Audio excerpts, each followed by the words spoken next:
नमस्कार. आपल्या सगळ्यांचे महाराष्ट्र सोशल न्यूज चॅनलमध्ये हार्दिक स्वागत. चला वळूया तर एका नवीन बातमीकडे. आजची बातमी.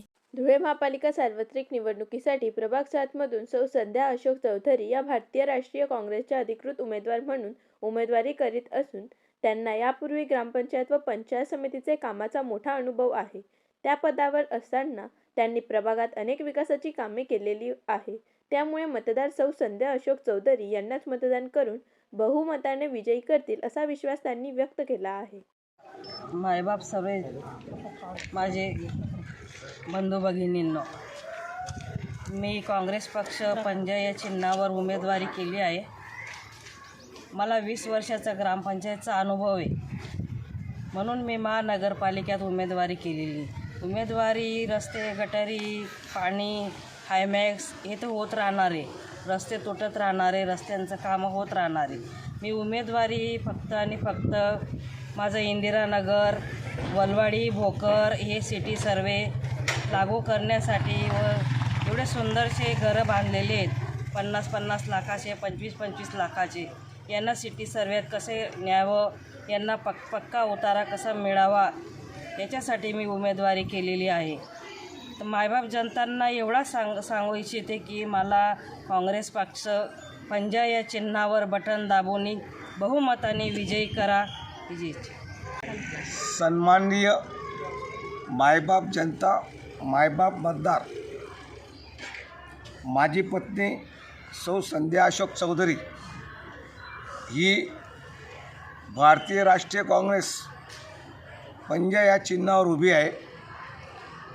माझी पत्नीची ओळख म्हणजे ही धुळे तालुका काँग्रेसची अध्यक्ष आहे, महिला काँग्रेस, व या वलवाडी परिसरात पूर्णपणे संबंध आहेत. याला कारण 20 वर्ष ग्रामपंचायतचा प्रशासनाचा अनुभव आहे. आणि मला या मायबाप जनतेने 2008 साली पंचायत समिती सदस्य म्हणून मला भरघोस मतांनी निवडून दिलं. निवडून दिल्यानंतर मी माझ्या या परिसरात दलित, शोषित, सोनार, प्रत्येक बहुजन समाजासाठी, वडराव समाजासाठी असे विविध कार्यक्रम केलेले आहेत. समाज मंदिर असेल, भरपूर असे मी कार्यक्रम केलेले आहेत, कामं केलेले आहेत. आदरणीय दाजीसाहेब, अण्णासाहेबांच्या आशीर्वादाने जेव्हा मी पंचायत समिती सदस्य झालो, एकच वेळा मला दाजीसाहेबांनी 2 कोटी रुपये निधी देऊन ज्या वलवाडी परिसरामध्ये अत्यंत बिकट असलेले रस्ते तयार केलेले आहे. आणि माझ्यावर जनतेचा विश्वास, आशीर्वाद आहे. आणि जनता माझ्या पाठीशी का आहे?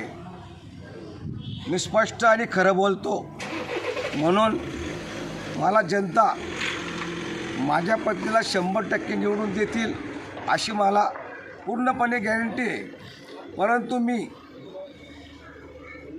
1 रुपयाही वाटणार नाही, खर्च करणार नाही. आणि माझी तशी आर्थिक परिस्थिती पण नाही. पण मी जनतेतला, मनातला, माझी पत्नी ही उमेदवार आहे. आणि मी माझ्या पक्षाचं काम प्रामाणिक आयुष्यभर करणार, कधीच पक्ष बदलणार नाही. बस. बातमी आवडल्यास चॅनलला लाईक व सबस्क्राईब करा व दररोज अशा नवनवीन बातम्या पाहण्यासाठी चॅनलला फॉलो करा. धन्यवाद.